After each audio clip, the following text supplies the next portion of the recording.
We're going to eat at Countryside. Hi guys! It's me again, Mrs. B. And for today's video, tara nga at kumain sa Countryside. Dito pala to sa Robinson's Imus. Ito nga pala yung menu nila at affordable lang ang mga food dito. Mababait din ang staff at mabilis din ang service ng food. O ayan agad ang order namin. Kaya tara na! Let's eat! Tikman na natin isa-isa.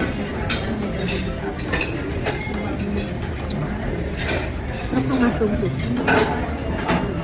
Yung burger ko nga nakagatan agad ni Mr. B. Okay lang naman ang quality ng burger. Tama lang din para sa presyo nila. Hindi na kailangan ipa-update yung title. Next naman nating tikman itong order ni Mr. B. Ito nga ang T-bone steak. At ayan, nilagyan nga ako ni Mr. B sa plato ko. Napaka-sweet naman ng Mr. ko. So, ito yung kanilang T-bone steak. Super sarap. At napaka-cool.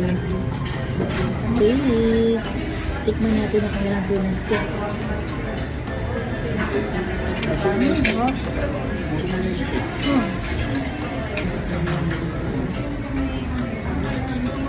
Ito nga, dahil na sobrang sarap, ito pati ang buto, sisimutin, simut to the bones.